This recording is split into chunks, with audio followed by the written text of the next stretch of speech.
Video کے نیچے subscribe کے بٹن پہ کلک کریں، بیل کے آئیکن پہ کلک کیجئے تاکہ ہر نئی ویڈیو کی نوٹیفیکیشن آپ کو مل جائے۔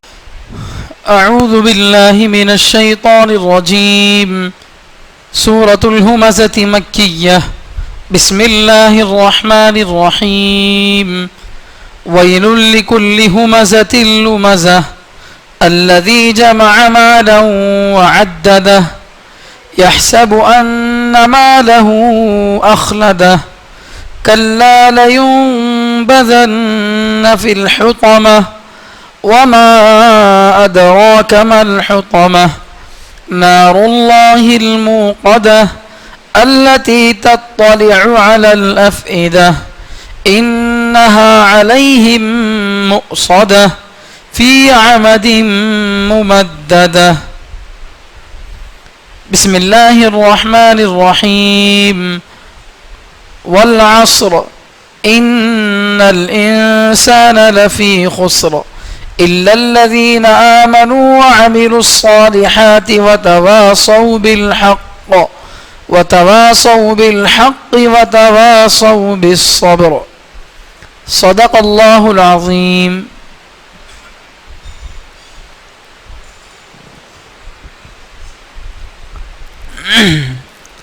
الحمدللہ اب تک تقریباً 10 صورتوں کی تفسیر مکمل ہو چکی ہے سورہ فاتحہ کے علاوہ۔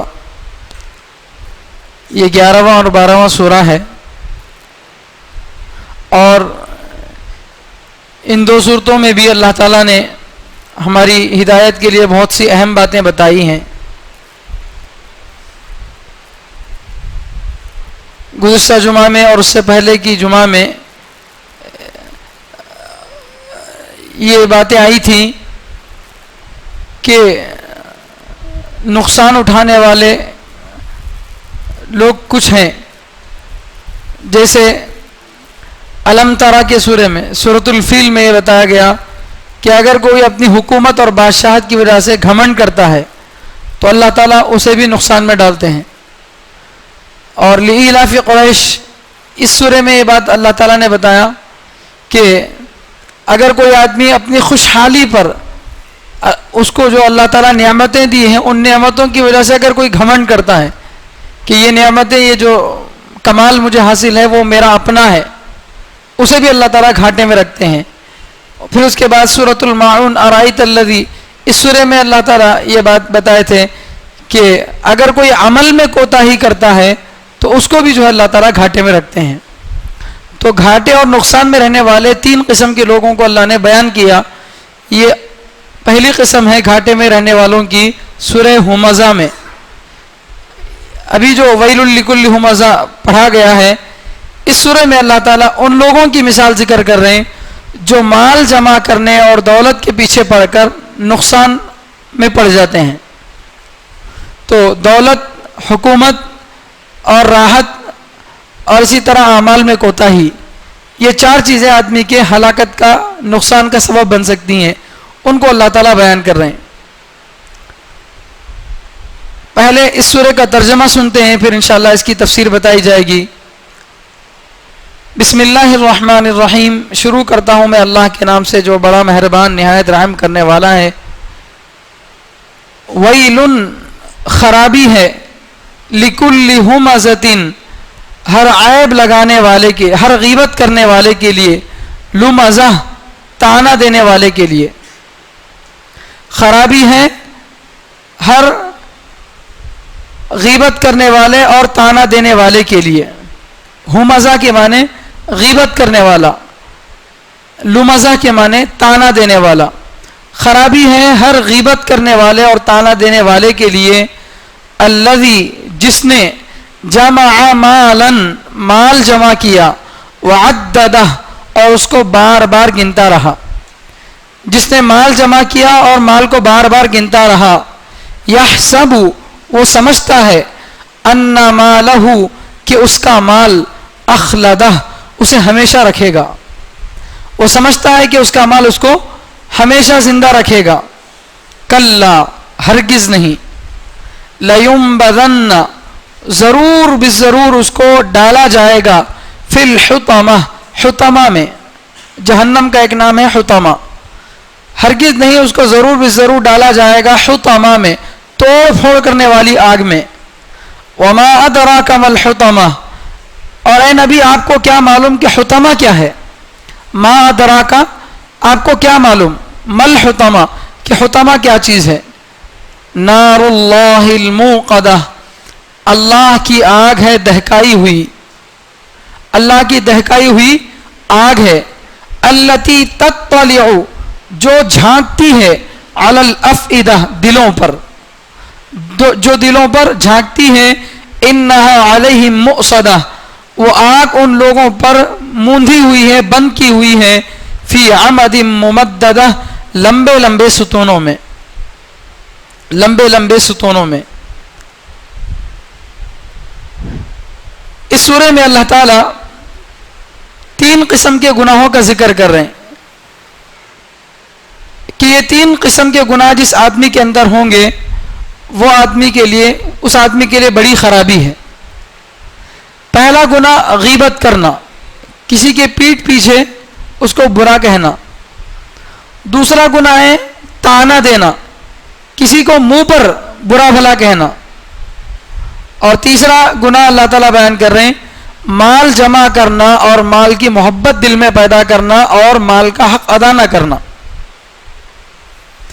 تو یہ 3 گناہوں کی وجہ سے اللہ تعالیٰ یہاں پر بڑی خرابی کا ذکر کر رہے ہیں. چنانچہ سب سے پہلے اللہ فرما رہے ہیں ویل، خرابی ہے، جہنم ہے، لکل ہمزۃ، ہر غیبت کرنے والے کے لیے، لمزہ، جو طعنہ دینے والا ہے. الذی جمع مالا وعددہ، جس نے مال کو جمع کیا اور اس کو بار بار گنتا رہا. تو یہ 3 قسم کے گناہ ہیں. لیکن ان میں سے شروع کے جو 2 گناہ ہیں، غیبت کرنا، طعنہ دینا، یہ 2 گناہ جو ہے مال جمع کرنے کی وجہ سے پیدا ہوتے ہیں. جس آدمی کے پاس مال زیادہ جمع ہو جاتا ہے تو وہ آدمی اب اپنے آپ کو بڑا سمجھتا ہے، اسے کمزور قسم کے لوگ، غریب قسم کے لوگوں میں عیب دکھتے ہیں. کئی کی زندگی ہے ان کی، ڈھنگ سے کمانا نہیں آتا ہے ان کو، تو خود کو اللہ مال دیا بول کے اپنے آپ کو بہت بڑا سمجھتا ہے، دوسروں کے اندر عیب ڈھونڈتا ہے. اس کے اندر یہ کمی ہے، اس وجہ سے اس کو مال نہیں ملا، میرے اندر یہ ٹیلنٹ ہے، اس وجہ سے مجھے مل گیا، مجھے نوکری مل گئی، مجھے یہ مل گیا، مجھے وہ مل گیا. تو اپنے اندر خوبیاں دیکھتا رہتا اور دوسروں کے اندر عیب ڈھونڈتا رہتا. اسی طرح مال جمع ہونے کی وجہ سے غیبت کے گناہ میں بھی آدمی مبتلا ہوگا، پیٹھ پیچھے لوگوں کی برائی کرتا رہے گا.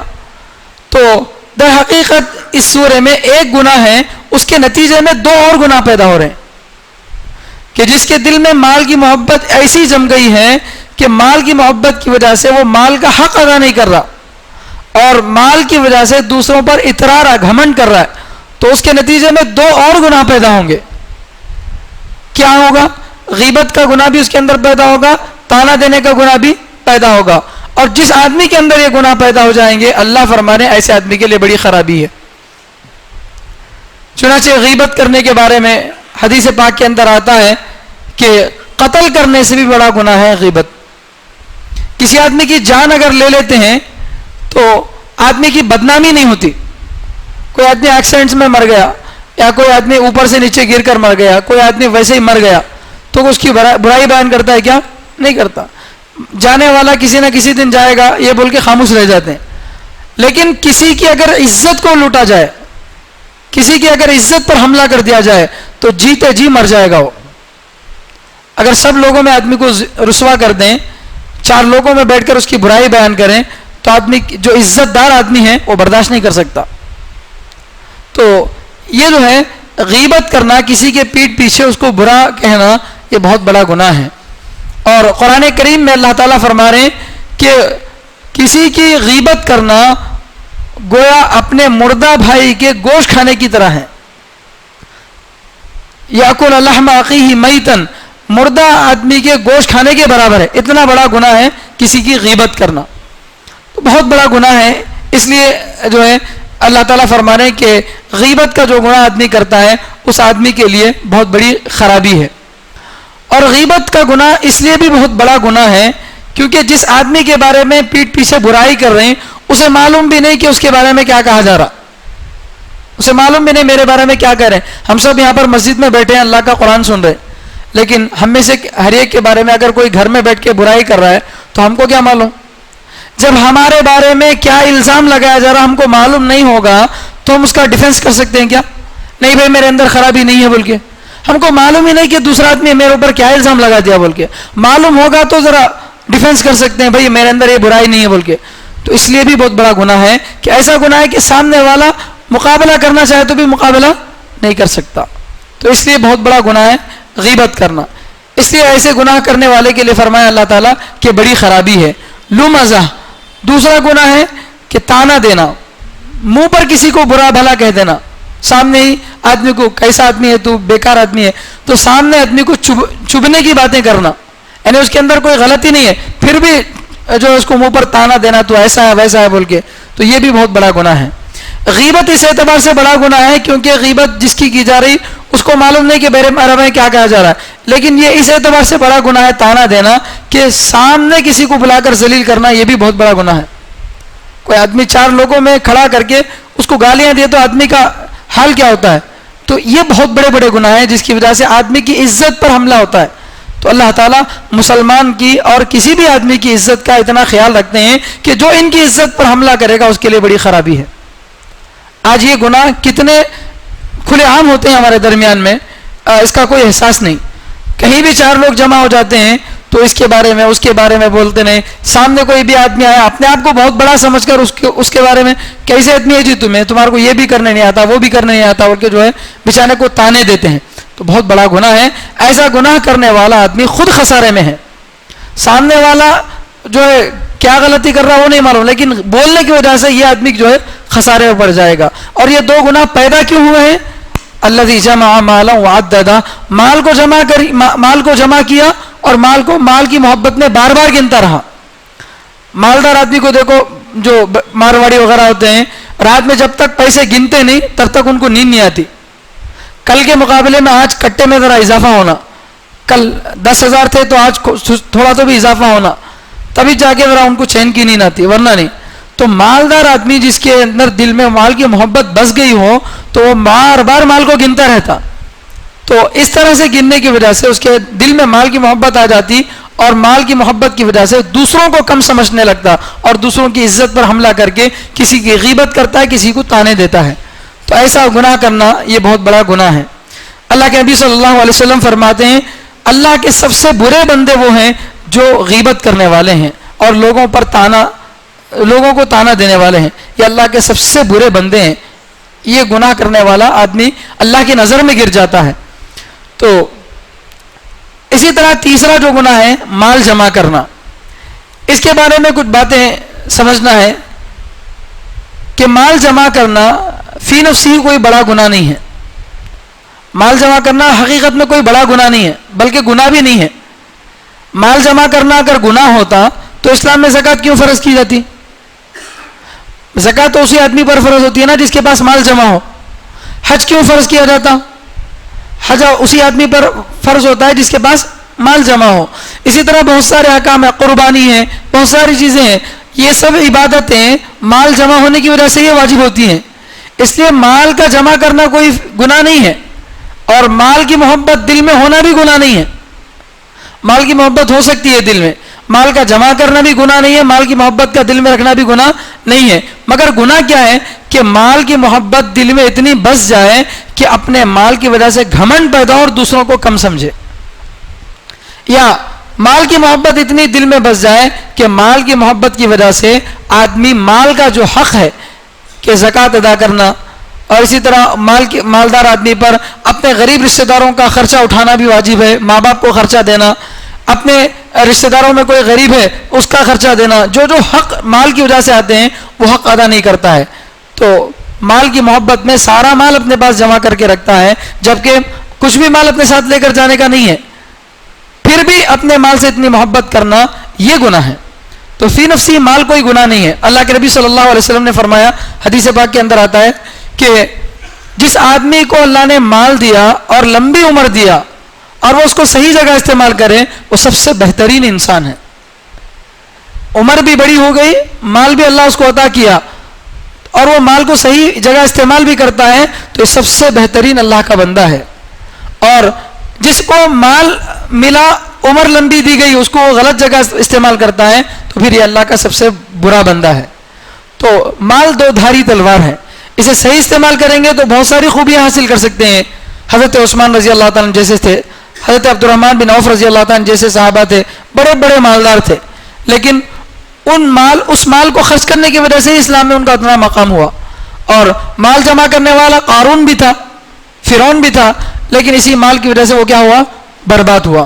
تو مال فی نفسی بری چیز نہیں ہے, لیکن اس کا حق ادا نہ کرنا اور اس کی وجہ سے دوسروں پر گھمنڈ کرنا, اترانا, یہ اصل میں بڑا گناہ ہے. ایسے گناہ پر اللہ تعالیٰ جو ہے وعدہ کر رہے ہیں کہ ایسے آدمی کے لیے خرابی ہے. اور جس آدمی کے پاس مال جمع ہو جائے اور وہ بار بار گنتا ہے تو وہ آدمی کیا سمجھتا ہے, یحسب ان مالہ اخلدہ, وہ سمجھتا ہے کہ اس کا مال اس کو ہمیشہ زندہ رکھے گا, اس کا مال اس کو ہمیشہ زندہ رکھے گا. یعنی وہ سمجھتا ہے, حالانکہ حقیقت نہیں ایسا. دنیا میں جتنے بھی بڑے مالدار آئے ہیں ایک نہ ایک دن دنیا سے چلے گئے, لیکن ہر آدمی تیاری کس طرح سے کرتا ہے. دیکھیے اب عمر اللہ تعالیٰ 50-60 سال کی دیا, مگر بلڈنگ بنا رہا 300 سال گارنٹی کی, اور مال اتنا جمع کر رہا کہ نسلیں بیٹھ کر کھا سکتی ہیں. تو اپنے عمل سے یہ بتا رہا ہے کہ اس کو دنیا چھوڑ کر جانا نہیں ہے, اپنے عمل سے بتا رہا ہے کہ مجھے یہیں رہنا ہے. اس لیے کہ جس آدمی کو دنیا میں زیادہ دن رہنے کی امید ہوگی وہی آدمی مال خرچ نہیں کرے گا. اور جس آدمی کو یقین ہے کہ بھئی موت کبھی بھی آ سکتی ہے, یہ مال کو میں اپنے پاس کیا کروں. اللہ کے نبی صلی اللہ علیہ وسلم فرماتے ہیں کہ اگر میرے پاس احد پہاڑ کے برابر بھی سونا ہوگا تو 3 دن کے گزرنے سے پہلے میں اس کو صدقہ کر دوں گا. کتنا سونا؟ احد پہاڑ کے برابر سونا, خربوں کی تعداد میں ابھی اگر میرے پاس مال ہو, 3 دن کے گزرنے سے پہلے میں کیا کر دوں گا, اس کو صدقہ کر دوں گا. تو یہ اللہ کے نبی صلی اللہ علیہ وسلم کا جو ہے آپ صلی اللہ علیہ وسلم کی سنت تھی. لیکن ایسا آدمی کیا کرتا ہے جس کے دل میں مال کی محبت ہے, وہ یہ سمجھتا ہے کہ اس کا مال اس کو ہمیشہ زندہ رکھے گا, یا اس کا مال اس کے ساتھ ہمیشہ رہے گا, اس کا مال اس کے ساتھ ہمیشہ رہے گا. یہ بات کہاں آئی ہے؟ تبت یدا کے سورے میں آئی ہے. تبت یدا ابی لہب وتب ما اغنی عنہ مالہ وما کسب. ابو لہب کے بارے میں اللہ تعالیٰ کیا فرمائے کہ ابو لہب کے دونوں ہاتھ برباد ہو گئے اور وہ خود بھی برباد ہو گیا, اس کو اس کا مال کام نہیں آیا. وہاں اللہ تعالیٰ بتاتے نا کہ اس کو اس کا مال کام نہیں آیا. کیوں؟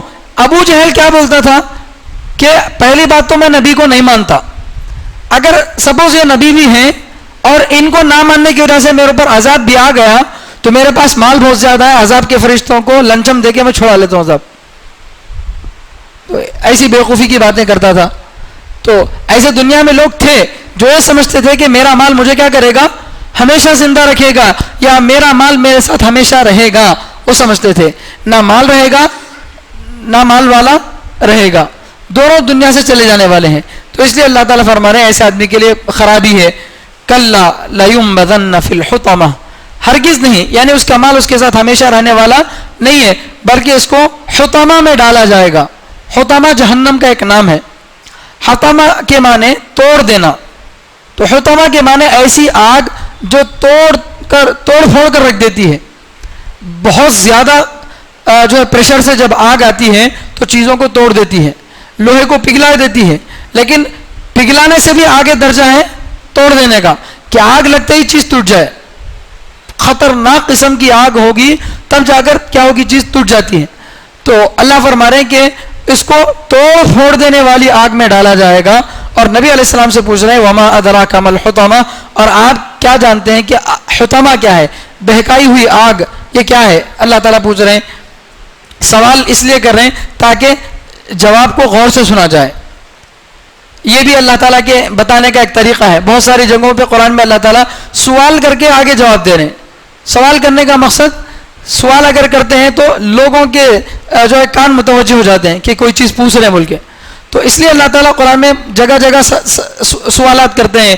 انا انزلناہ فی لیلۃ القدر وما ادراک ما لیلۃ القدر, وہاں پر بھی اللہ سوال کر رہے ہیں. تو ایسے بہت ساری جگہوں پہ اللہ سوال کرتے ہیں قرآن میں. تو یہاں بھی اللہ سوال کر رہے ہیں نبی سے وما ادراک ما الحطمہ, اے نبی آپ کو کیا معلوم کہ حطمہ کیا چیز ہے. پھر آگے سوال کا جواب اللہ دے رہے ہیں نار اللہ, یہ اللہ کی آگ ہے. یہ دنیا کی آگ نہیں, انسانوں کی آگ نہیں, بلکہ اللہ کی آگ. دنیا کی بنائی ہوئی آگ کا یہ عالم ہے کہ سخت سے سخت لوہے کو پگھلا کر جو ہے پانی بنا دیتی ہے. دنیا کی آگ, جہنم کی آگ, اللہ کی آگ کا کیا پاور ہوگا سوچ کر دیکھیے. تو اللہ آگ کی نسبت اپنی طرف کر رہے ہیں کہ یہ دنیا کی آگ نہیں ہے, یہ میری آگ ہے. نار اللہ, اللہ کی آگ ہے. الموقدہ, جو سلگائی ہوئی ہے, اللہ کی سلگائی ہوئی آگ ہے. جس آگ کو اللہ نے خود سلگایا ہو, اللہ کی قدرت کیا, اللہ کی سلگائی ہوئی آگ کی طاقت کیا ہوگی, ایسی خطرناک اور کیسی آگ, اس آگ کا پاور کیا ہوگا. اللہ فرما رہے التی تطلع علی الافئدہ, جو آگ دلوں پر جھانک کر دیکھے گی, جو آگ دلوں تک پہنچ جائے گی, جو آگ دلوں تک پہنچ جائے گی. دنیا کی آگ اگر کسی آدمی کو لگتی ہے تو اس کا پورا بدن جلتا ہے, دل تک آگ پہنچنے سے پہلے آدمی مر جاتا, دل تک پہنچنے تک آدمی زندہ نہیں رہتا, اس سے پہلے آدمی مر جاتا ہے. لیکن چونکہ جہنم میں جانے کے بعد اب موت نہیں ہے, تو آدمی کو زندہ ہونے کی حالت میں اس کے دل کے جلنے کی تکلیف محسوس ہوگی, اس کا دل جل کر کباب ہو جائے گا. گیس کی جو پیشنٹ ہیں ان لوگوں کو کبھی ڈکار کی تکلیف ہوتی ہے یا گیس جب بھر جاتی ہے سینے میں جلن ہوتا ہے, تو اس وقت میں سینے میں جو ہلکی سی جلن ہوتی ہے, اس جلن کی وجہ سے آدمی کتنا بے چین ہو جاتا. وہ جلن جب تک کم نہیں ہوتی آدمی بے چین ہو جاتا, جبکہ وہ آگ نہیں ہے. لیکن اگر کسی کو دنیا کی آگ بھی سینے پر لگے, گرم گرم کھانا آدمی کھا لیا, جلتا جلتا آدمی کھانا کھا لیا, بالکل کھولتا ہوا پانی پی لیا, تو اس وقت دل کیسا ہو جاتا آدمی کا, تکلیف محسوس ہوتی ہے. لیکن یہ تو دنیا کی گرم چیز کا حال ہے. جہنم کی آگ جو توڑ پھوڑ کر رکھ دیتی, ایسی خطرناک قسم کی آگ, وہ آگ انسان کو جلائے گی, اور جب تک آدمی کا دل جل کر کباب نہیں بن جاتا تب تک آدمی جو ہے اس کی تکلیف محسوس کرے گا. پھر سے دوبارہ اللہ تعالیٰ اس کے بدن کو دوبارہ صحیح کریں گے, پھر سے اللہ تعالیٰ اس کو جلاتے رہیں گے. تو یہ جو ہے اللہ تعالیٰ کا عذاب ہے. نار اللہ الموقدہ التی تطلع علی الافئدہ, جو آگ دلوں تک پہنچ جاتی ہے. یعنی دلوں تک آگ پہنچنے کے بعد بھی آدمی زندہ رہتا ہے, اور زندہ رہنے کی وجہ سے دل کو آگ جلانے کی تکلیف محسوس کرتا ہے. صرف اتنا ہی نہیں, ایک تو آگ ایسی جو توڑ پھوڑنے والی, اور یہ آگ اللہ نے سلگائی, اور یہ آگ اتنی خطرناک ہے کہ آدمی کا دل بھی جلا کر رکھ دے گی. پھر اس کے آگے اور اللہ تعالیٰ بتا رہے ہیں انہا علیہم مؤصدہ, یہ آگ ان پر بند کی ہوئی ہے, موندھی ہوئی ہے, فی عمد ممددہ, بڑے بڑے ستونوں میں. جس طرح سے پریشر کوکر ہوتا ہے بڑا, 5 لیٹر کا 10 لیٹر کا کوکر ہوتا ہے, اس کا اوپر سے ڈھکن بند کر کے آپ زبردست ہڈیاں بھی ڈال دو, سخت سے سخت اونٹ کا گوشت بھی ڈال دو, اگر اوپر سے بند کر کے نیچے سے آگ لگائی جائے تو اس کی سانس نہیں کھلنے کی وجہ سے وہ زبردست خطرناک قسم کا گوشت بھی کیا ہوتا, جل کر جو یہ ہو جاتا, باریک ہو جاتا. دنیا کا کوکر, دنیا کی آگ. اللہ فرما رہے کہ ان لوگوں کو جو مال جمع کرتے ہیں, لوگوں میں عیب ڈھونڈتے ہیں, لوگوں کے اندر لوگوں کی غیبت کرتے ہیں, ایسے لوگوں کا کیا حال ہوگا. اللہ تعالیٰ ان پر آگ بند کر دیں گے, بڑے بڑے آگ کے ستون ہوں گے, آگ کے بڑے بڑے کھمبے ہوں گے, ان کھمبوں میں اللہ تعالیٰ انسان کو ڈالیں گے اور کھمبے کے اوپر بند کر دیں گے, اور کھمبے کے اندر وہ آگ ہوگی.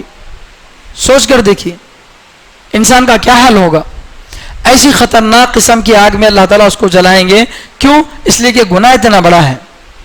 ایک مسلمان کی عزت پر حملہ کرنا یا کسی بھی انسان کی عزت پر بے وجہ حملہ کرنا بہت بڑا گناہ ہے. اس کی وجہ سے اللہ تعالیٰ اتنا بڑا عذاب سنا رہے ہیں.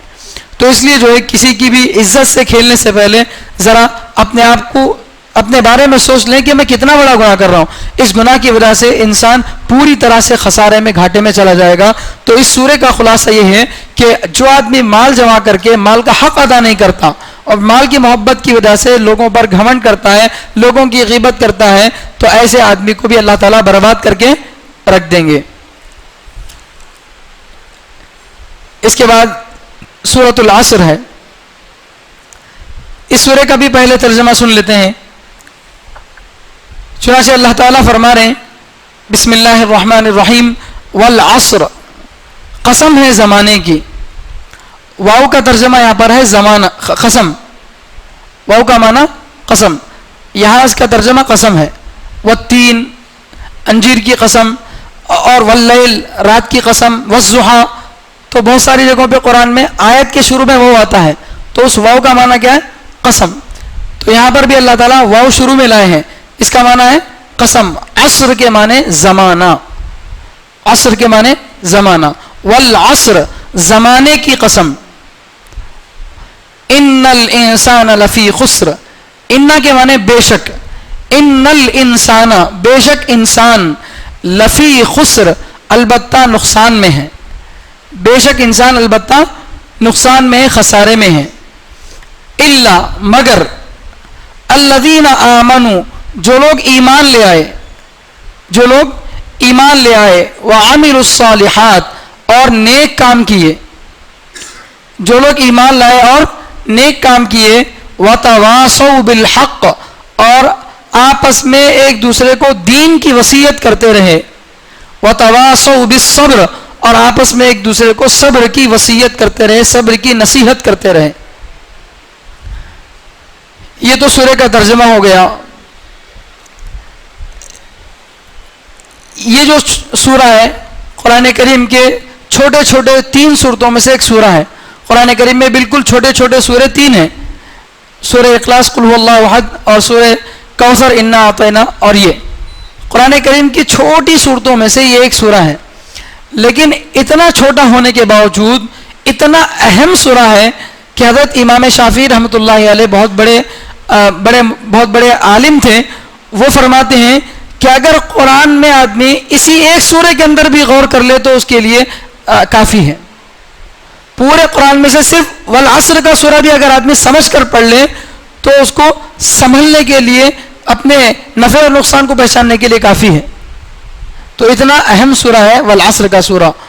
اور صحابہ کے بارے میں آتا ہے کہ صحابہ میں سے 2 شخص ایسے تھے، 2 صحابی ایسے تھے کہ جب بھی وہ آپس میں ملاقات کرتے تھے تو ضرور والعصر کا سورہ پڑھ کے ملاقات کرتے تھے، اور جب تک والعصر کا سورہ نہیں پڑھتے الگ نہیں ہوتے تھے. یعنی اس سورے کو پڑھ کر یاد دلاتے تھے کہ اس سورے میں اللہ کیا بتا رہے ہیں، ذرا اس پر توجہ کرتے رہو، اس پر غور کرتے رہو بول کے. تو صحابہ کے اندر بھی یہ بہت مقبول سورہ تھا، صحابہ اس کا اہتمام کرتے تھے. اور یہ قرآن کریم کے اہم سورتوں میں سے ایک سورہ ہے جس میں اللہ تعالیٰ دنیا اور آخرت کی کامیابی کا بہت بڑا راز بتائیں. یہاں سے اللہ تعالیٰ والعصر، یہ جو سورہ ہے، اس سورے سے لے کر انا اعطیناک الکوثر یہاں تک، یہ تقریباً 5-6 سورے، یہ آگے کے جو 5-6 سورے ہیں، ان 5-6 صورتوں کو اللہ تعالیٰ میں ان سب صورتوں میں ایک ہی قسم کا مضمون بیان کرے ہیں. سب صورتوں کی تفسیر گزر چکی ہے، لیکن والعصر سے ایک نئی ٹاپک شروع ہوتی ہے. کیا ہے؟ اللہ تعالیٰ فرما رہے قسم کھا کے زمانے کی، کہ زمانے کی قسم انسان نقصان میں ہے، انسان نقصان میں ہے. پھر 4 قسم کا کام کرنے والے نقصان میں نہیں ہیں، وہ بتا رہے ہیں جو ایمان لائے، نیک کام کریں، آپس میں ایک دوسرے کو دین کی نصیحت کرتے رہیں اور صبر کی نصیحت کرتے رہیں. یہ 4 کام کرنے والے نقصان میں نہیں ہیں. پھر نقصان اٹھانے والے لوگوں کی قسمیں آگے اللہ تعالیٰ بیان کرے. وَيْلٌ لِكُلِّ ہُمَزَةٍ میں یہ بیان کرے کہ جو مال کی وجہ سے گھمنڈ کرتا ہے وہ نقصان میں ہے. اور الم ترا کے سورے میں یہ اللہ تعالیٰ بیان کرے کہ جو حکومت اور بادشاہت کی وجہ سے گھمنڈ کرتا ہے وہ بھی نقصان میں ہے. لإلاف قریش میں اللہ تعالیٰ یہ بتایا کہ جو راحت کی وجہ سے، خوش عیشی کی وجہ سے گھمنڈ کرتا ہے وہ بھی نقصان میں ہے. اور ارائیت الذی کے سورے میں اللہ تعالیٰ یہ بات بتائے کہ جو آدمی عبادتوں میں، اعمال میں کوتاہی کرتا ہے وہ بھی نقصان میں ہے. تو نقصان میں ہے بول کے اللہ تعالیٰ قسم کھا رہے ہیں، اور دلیل کے طور پر 4 قسم کے لوگوں کو آگے کی صورتوں میں بیان کر رہے ہیں. پھر انا اعطیناک الکوثر کے سورے میں کامیاب ہونے والے لوگوں کا ذکر کر رہے ہیں. کیا؟ انا اعطیناک الکوثر، اے نبی ہم نے آپ کو کوثر عطا کیا، بڑا خیر عطا فرمایا. آپ کو نہیں بلکہ آپ کی امت کو بھی وہ ملے گا. ہم سب اللہ کے نبی صلی اللہ علیہ وسلم کی امت ہی ہیں. تو قیامت کے دن، جیسا کہ حدیث میں اس دن بتایا گیا تھا، اللہ کے نبی صلی اللہ علیہ وسلم کے حوض کوثر پر لوگ پہنچیں گے اور وہاں پر پانی پئیں گے، کوثر سے ہم فائدہ اٹھائیں گے. تو وہاں پر کچھ لوگ آئیں گے، فرشتے ان کو دھکا دے کر ہٹائیں گے. تو اللہ کے نبی صلی اللہ علیہ وسلم بولیں گے کہ یہ میری امت ہے. تو فرشتے بولیں گے کہ یہ آپ کی امت کے لوگ نہیں ہیں، کیونکہ آپ کے بعد انہوں نے دین میں نئی نئی باتیں پیدا کر لی، اس لیے ان کو وہاں سے بھگا دیا جائے گا. اور پھر جو اہل سنت والجماعت میں سے ہوگا، جو نبی کے اور صحابہ کے طریقے پر اپنی زندگی کو گزارے گا، اسے بھی کوثر عطا ہوگا، اسے بھی حوض کوثر سے پانی عطا ہوگا. تو 4 صورتوں میں اللہ تعالیٰ نقصان اٹھانے والوں کی مثالیں دیے. 5ویں صورتوں میں نفع میں رہنے والے لوگوں کے ساتھ اللہ تعالیٰ کیا معاملہ کریں گے اس کو بیان کریں. تو یہ 5-6 سورے بالکل آپس میں کنیکٹڈ ہیں, بالکل سب کا کنیکشن ہے. یہاں اس سورہ میں خاص طور پر اللہ تعالیٰ یہ بات بتا رہے ہیں کہ قیامت کے دن کے فیصلے کس طرح سے ہوں گے. قیامت کے دن جو فیصلے ہیں وہ کس طرح سے ہوں گے. قیامت کے دن کون کامیاب معلوم ہوگا اور کون ناکام ہوگا. کس کے بارے میں جنت کا فیصلہ ہوگا, کس کے بارے میں جہنم کا فیصلہ ہوگا. تو اللہ تعالیٰ قسم کھا کے کہہ رہے ہیں والعصر, زمانے کی قسم, ان الانسان لفی خسر, انسان گھاٹے میں ہے, سارے انسان نقصان میں ہیں, صرف 4 کام کرنے والے نقصان میں نہیں ہیں. تو یہاں اللہ تعالیٰ زمانے کی قسم کھا رہے ہیں. ذرا توجہ سے سننے کی بات ہے. اللہ کو کوئی بات بتانے کے لیے قسم کھانے کی ضرورت نہیں ہے, پھر بھی اللہ تعالیٰ اپنی بات میں مضبوطی پیدا کرنے کے لیے ہم لوگوں کو سمجھانے کے لیے کیا کر رہے ہیں, قسم کھا رہے ہیں. اور قسم کس کی کھا رہے ہیں اللہ تعالیٰ, زمانے کی قسم کھا رہے ہیں, وقت کی قسم کھا رہے ہیں اللہ تعالیٰ. زمانہ ایک وقت ہے, وقت کی قسم کھا رہے ہیں. اچھا, تو وقت کی قسم اللہ تعالیٰ کھا کر آگے کی بات بتا رہے ہیں. تو وقت اللہ کے نزدیک کتنا اہم ہوگا کہ اللہ اس کی قسم کھا رہے ہیں. کیونکہ آدمی جس چیز کی قسم کھاتا ہے وہ کوئی اہم چیز ہوتی ہے. کوئی بھی معمولی چیزوں کی قسم نہیں کھاتا. کھاتا ہے کیا؟ اللہ کی قسم کھاتے ہیں. عام طور سے لوگ قرآن کی قسم کھاتے ہیں, ماں کی قسم کھاتے ہیں. تو ایسی چیزوں کی قسم کھاتے ہیں جو اہم چیز ہوتی ہے اس کی قسم کھاتے ہیں. اگرچہ اللہ کے علاوہ کسی اور کی قسم کھانا جائز نہیں ہے. اللہ کے علاوہ کسی اور کی قسم کھانا, قرآن کی قسم کھانا بھی جائز نہیں ہے, ماں کی قسم کھانا بھی جائز نہیں ہے. قسم صرف اللہ کی کھائی جا سکتی ہے, اللہ کے علاوہ کسی اور چیز کی قسم نہیں کھا سکتے. لیکن لوگ جس چیز کی قسم کھاتے ہیں وہ چیز کیا ہوتی ہے, اہم ہوتی ہے. تو اللہ قسم کھا رہے ہیں کس کی, زمانے کی, وقت کی. تو اللہ کے نزدیک وقت کتنا اہم ہوگا کہ اللہ اس کی قسم کھا کے کہہ رہے ہیں. بلکہ یہاں نہیں, اللہ اس سے پہلے کے بھی جو صورتیں آنے ان کی تفسیر آنے والی ہے, والضحیٰ, صبح کے وقت کی قسم, واللیل, رات کے وقت کی قسم, والفجر, صبح کے وقت کی, فجر کے وقت کی قسم. تو اللہ تعالیٰ قرآن میں بہت ساری جگہ پہ وقت کی قسم کھا رہے ہیں.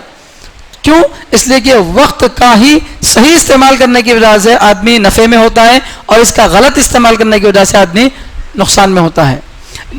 آپ تاریخ اٹھا کر دیکھ لیجئے, پچھلی جتنی بھی قومیں ہیں وہ قومیں اگر کامیاب ہوئی ہیں تو صحیح وقت کو استعمال کر کے, اور ناکام ہوئی ہیں تو وقت کو غلط استعمال کر کے.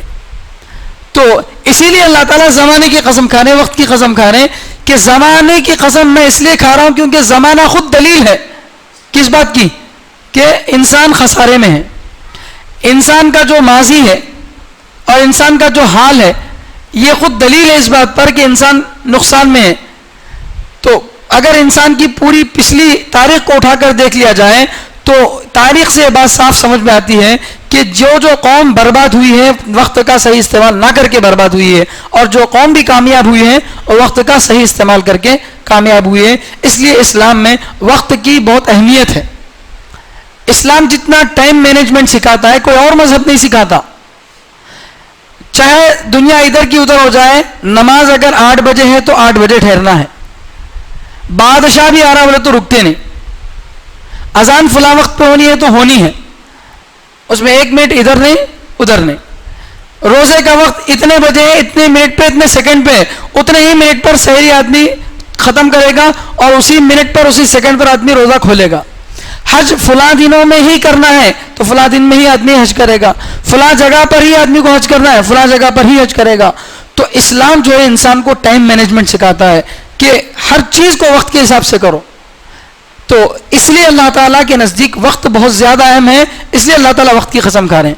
اللہ وقت کی قسم کھا سکتے ہیں ہم کو سمجھانے کے لیے, لیکن ہم وقت کی قسم نہیں کھا سکتے. ہم اگر قسم کھائیں تو صرف اللہ کی قسم کھا سکتے ہیں. تو اللہ تعالیٰ جو ہے زمانے کی قسم کھا کے کہہ رہے ہیں ان الانسان لفی خسر, کہ انسان نقصان میں ہے. الا الذین آمنوا, مگر وہ لوگ جو ایمان لائے, وعملوا الصالحات, اور نیک کام کیے. ایمان لانے کا مطلب اپنے اللہ کو پہچانے, میرا اللہ کون ہے, اللہ کیسے ہیں, اللہ کے ساتھ کوئی اور شریک ہے یا نہیں ہے, یا اللہ تعالیٰ کی صفتوں کے بارے میں, اللہ کے بارے میں جو ضروری علم ہونا چاہیے آدمی کو وہ چیزیں سے معلوم ہو, پیغمبروں کے بارے میں, قیامت کے دن کے بارے میں, اللہ کی کتابوں کے بارے میں, اور تقدیر کے بارے میں، جو دین کے اندر ضروری چیزیں ہیں ان سب چیزوں پر کس طرح سے آدمی کو عقیدہ رکھنا چاہیے، وہ سب چیزوں پر ویسے ہی عقیدہ رکھے. جن جن چیزوں کو ماننے کا حکم دیا گیا ان چیزوں کو مانے، اور جس طرح سے ماننے کا حکم دیا گیا اسی طرح سے مانے. تو یہ ہے ایمان. اپنے عقیدے کو آدمی صحیح کرے پہلے نمبر پہ، وعامل الصالحات، اور دوسرے نمبر پر نیک اعمال بھی کرے. تو جنت میں جانے کے لیے، نقصان سے بچنے کے لیے کیا بھی ضروری ہے آدمی کے لیے؟ نیک اعمال کا کرنا بھی ضروری ہے. جو لوگ اللہ کی ذات پر بھروسہ کر کے نماز نہیں پڑھتے، دین کا کوئی عمل نہیں کرتے، اللہ غفور الرحیم ہے، اللہ غفور الرحیم ہے ایسا بول کے جو ہے بھروسہ کر کے بیٹھ جاتے ہیں. حالانکہ اللہ تعالیٰ جہاں غفور الرحیم ہے وہاں اللہ عذاب علیم دینے والے بھی ہیں. نبی عبادی انی انا الغفور الرحیم وان عذابی هو العذاب العلیم. اللہ فرماتے ہیں کہ میرے بندوں کو اے نبی آپ بتا دیجئے کہ میں غفور الرحیم ہوں، اور یہ بھی بتا دیجئے کہ میرا عذاب بڑا خطرناک ہے. تو اللہ معاف کرنے والے ہیں، یہ ضرور سچی بات ہے، لیکن کس کو معاف کریں گے وہ طے نہیں ہے.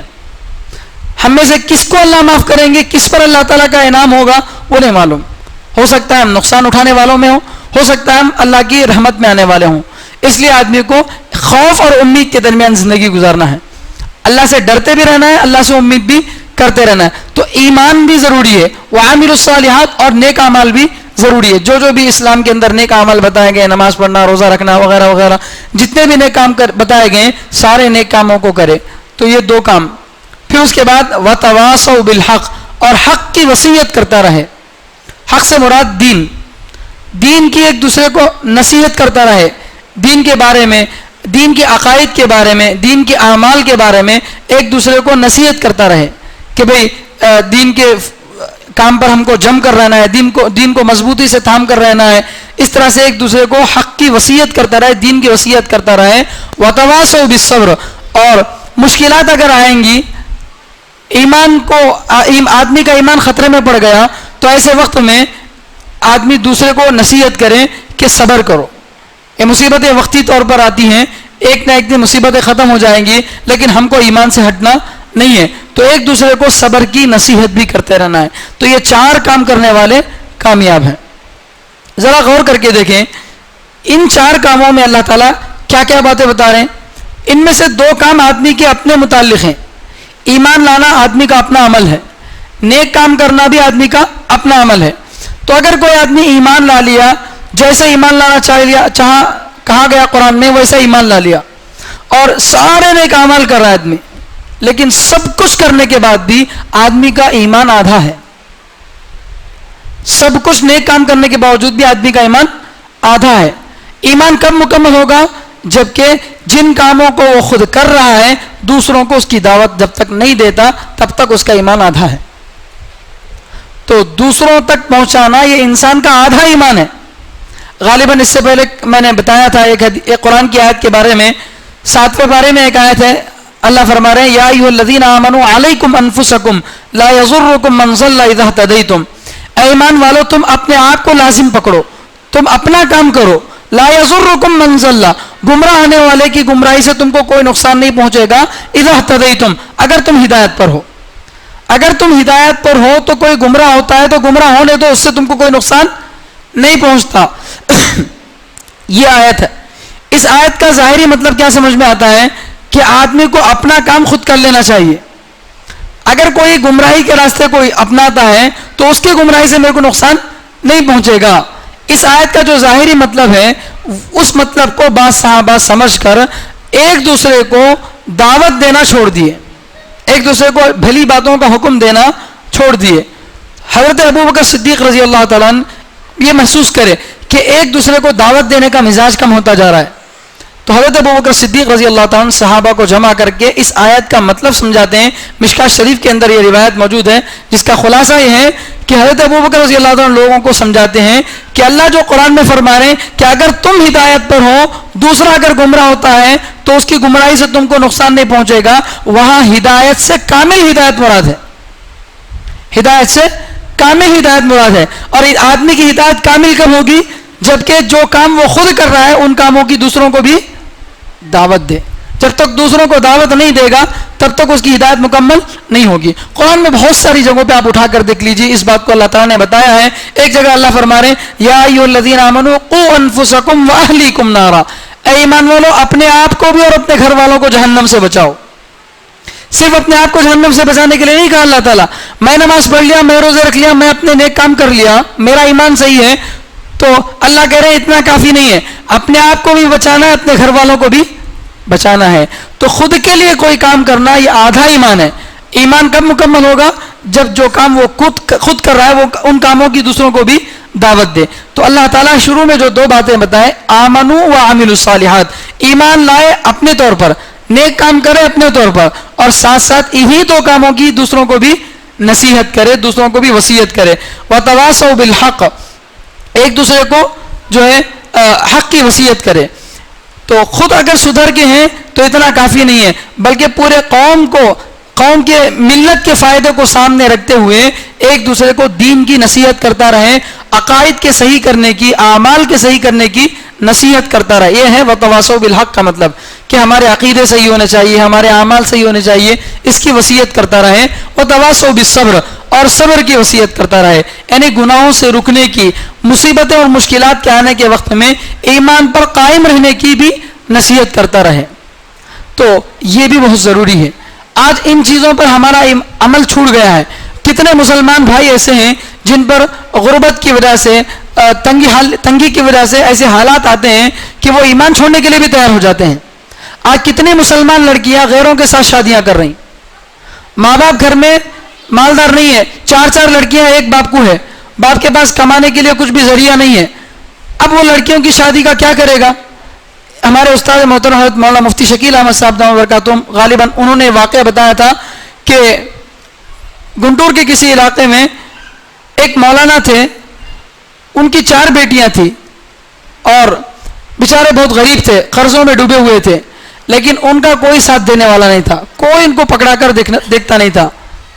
بہت زیادہ تنگ آ گئے, بہت زیادہ حالات سے مجبور ہو گئے, بیٹیوں کی بھی شادی کرنا تھا. تو عیسائی لوگ ان کے پاس پہنچے اور پہنچ کر بولے کہ آپ کی بیٹیوں کا نکاح ہم بڑے بڑے جو ہے گورنمنٹ کے جاب رکھنے والوں سے شادی کرائیں گے آپ کی بیٹیوں کی, کیا آپ آپ کی بیٹیوں کو ہم کو دیتے کیا بول کے.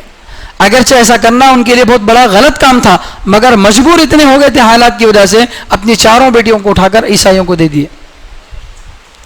تو آدمی, ان کا بھی ایمان گیا, بیٹیوں کا بھی ایمان گیا. یہ کام کرنا صحیح نہیں ہے, اور غریبی کی وجہ سے ایمان چھوڑنا بھی صحیح نہیں ہے, غلط ہے. مگر ایسا کام کرنے کا موقع کیوں ملا کہ صبر کی وصیت نہیں کرے ان کو کوئی جا کر کہ بھئی ذرا آپ صبر کرو, ہم آپ کے لیے کچھ نہ کچھ مدد کریں گے, کچھ نہ کچھ آپ کو ساتھ دیں گے. ایسے بہت سارے ارتداد کے واقعات آج دنیا کے اندر ہو رہے ہیں, ان کو کوئی جا کر سنبھالنے والا, سمجھانے والا نہیں ہے. کتنی بیوائیں ایسی ہیں جو چرچوں میں اتوار کو جا کر بیٹھتی ہیں, ان کو کوئی سمجھانے والا نہیں ہے. تو اس عمل کو چھوڑنے کی وجہ سے خود بھی ہم خسارے میں ہیں اور ساری امت بھی خسارے میں جا رہی ہے. تو اس لیے اللہ تعالیٰ جو ہے ان 4 کاموں کو جو کرے گا اس کے لیے جو ہے فرمایا کہ یہ جو 4 کام کرے گا وہ آدمی خسارے سے باہر ہوگا. صرف ایمان لا لیا نہیں, صرف نیک عمل کر لیا نہیں, صرف حق کی وصیت, خالی خود عمل نہیں کیا, دوسروں کچھ بولتا ہے, خود عمل نہیں کرتا, صرف دوسروں کو حکم کر رہا ہے, تب بھی آدمی کامیاب نہیں ہے. خود بھی عمل کرے, خود کا ایمان بھی صحیح ہو, خود کے اعمال بھی صحیح ہو, دوسروں کو بھی نیک اعمال کی بھی وصیت کرتا رہے, اور اسی طرح سے صبر کی بھی وصیت کرتا رہے. وصیت بولتے ہیں ایسا حکم جس پر عمل کرنا ضروری ہے. آدمی مرتے ہوئے جو حکم اپنی اولاد کو دیتا ہے اس کو وصیت بولتے ہیں, جس پر عمل کرنا ضروری ہے. تو اپنے مسلمان معاشرے کو دیکھیں, ان پر کیا حالات آ رہی ہیں, ان پر کیا مصیبتیں آ رہی ہیں, پھر ان کو نصیحت کرتا رہے کہ اپنے ایمان پر جمے رہو, اپنے عمل پر جمے رہو. یہ بہت ضروری چیز ہے. تو اس سورے کا خلاصہ یہ ہوا کہ جو لوگ وقت کا صحیح استعمال کرتے ہیں, وقت کا صحیح استعمال کرتے ہیں, ان لوگوں کو اللہ تعالیٰ فرما رہے ہیں کہ یہ نفع میں ہے, اور جو وقت کا صحیح استعمال نہیں کرتے وہ نقصان میں ہے. ایک تیسری قسم ہے, کچھ لوگ تو وہ ہیں جو بالکل وقت کا غلط استعمال کر رہے ہیں, وہ تو نقصان میں ہے. اور کچھ لوگ وہ ہیں جو وقت کا پورا صحیح استعمال کر رہے ہیں, وہ تو نفع میں ہے. لیکن کچھ لوگ وہ ہیں جو نہ صحیح استعمال کر رہے ہیں نہ غلط استعمال کر رہے ہیں, بس بیٹھے بیٹھے بیکار وقت ضائع کر رہے ہیں. ان کا کیا حکم ہے؟ تو وہ بھی نقصان میں ہے. جو بیٹھے بیٹھے اپنے وقت کو کچھ بھی نہیں کر رہے ہیں, نہ عبادت کر رہے ہیں نہ گناہ کر رہے ہیں, ایسے ہی بیٹھے ہیں, ان کا بھی نقصان ہے. کس اعتبار سے نقصان ہے کہ آدمی دنیا کے اندر جو ایک سیکنڈ بھی اللہ کے ذکر سے غفلت میں گزارے گا تو کل قیامت کے دن اس پر اس کو افسوس ہوگا کہ کاش میں اس گھڑی میں اللہ کا ذکر کر لیتا, اس گھڑی میں کچھ نہ کچھ عبادت کر لیتا تو آج جنت میں میرا مقام اور زیادہ ہوتا. تو جس طرح وقت کو غلط جگہ استعمال کرنا غلط ہے, اسی طرح وقت کو استعمال نہ کرنا بھی غلط ہے. وقت کو استعمال نہ کرنا بھی غلط ہے. تو اس سورہ میں خاص طور پر اللہ تعالیٰ وقت کے بارے میں اہمیت دے رہے ہیں کہ وقت کا جو صحیح استعمال کریں گے وہ کامیاب ہوں گے, اور جو وقت کا صحیح استعمال نہیں کریں گے وہ ناکام ہوں گے. ایک اور بات ہے کہ قرآن کریم میں 3 سورے ہیں جو خاص طور پر چھوٹے ہیں, جیسے والعصر اور سورہ کوثر اور سورہ اخلاص. حضرت مفتی سعید احمد صاحب رحمۃ اللہ علیہ اپنی ایک کتاب میں لکھے ہیں کہ قرآن میں یہ 3 سورے ہی چھوٹے کیوں ہیں. 3 کے بجائے 4 بھی چھوٹے سورے ہو سکتے تھے, کچھ اور بھی ہو سکتے تھے. یہ 3 سورے ہی اللہ تعالیٰ قرآن میں چھوٹے کیوں رکھے ہیں؟ تو اس کی وجہ حضرت یہ لکھتے ہیں, پہلی وجہ یہ لکھتے ہیں کہ آدمی جو نماز پڑھتا ہے, فرض نماز میں کتنی رکعتوں میں نماز قرات کرنا ضروری ہے؟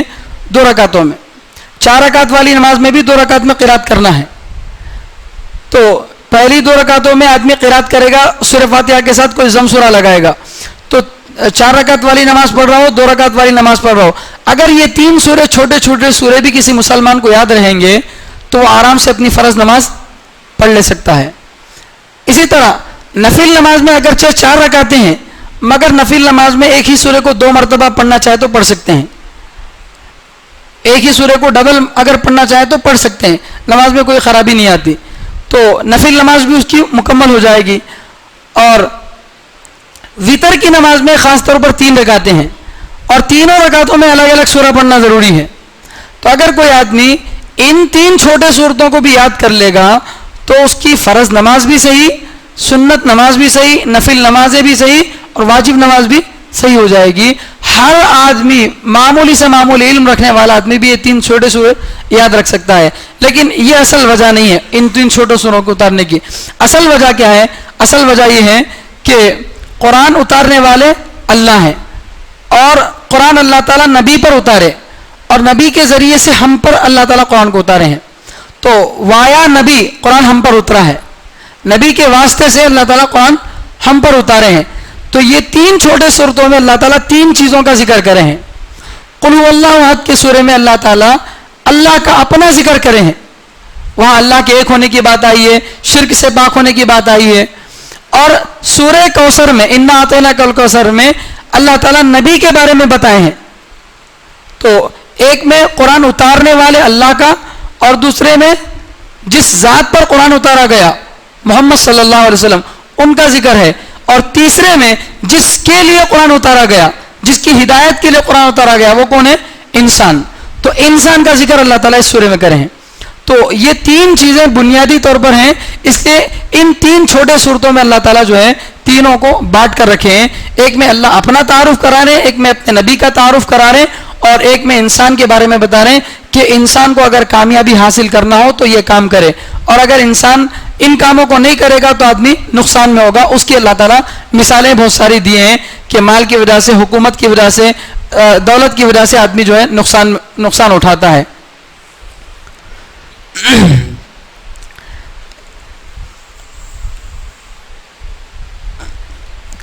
اسی طرح سورہ تکاثر, انشاءاللہ وقت تھوڑا ہے باقی, انشاءاللہ سورہ تکاثر پڑھ لیں گے, اس کا ترجمہ, اس کے اندر اگر کچھ تفسیر باقی ہو تو آئندہ جمعہ میں انشاءاللہ اس کی تفسیر بتائیں گے. اعوذ باللہ من الشیطان الرجیم, بسم اللہ الرحمن الرحیم. الہاکم التکاثر حتی زرتم المقابر کلا سوف تعلمون ثم کلا سوف تعلمون کلا لو تعلمون علم الیقین لترون الجحیم ثم لترونها عین الیقین ثم لتسألن یومئذ عن النعیم. سب سے پہلے اس کا ترجمہ دیکھ لیں.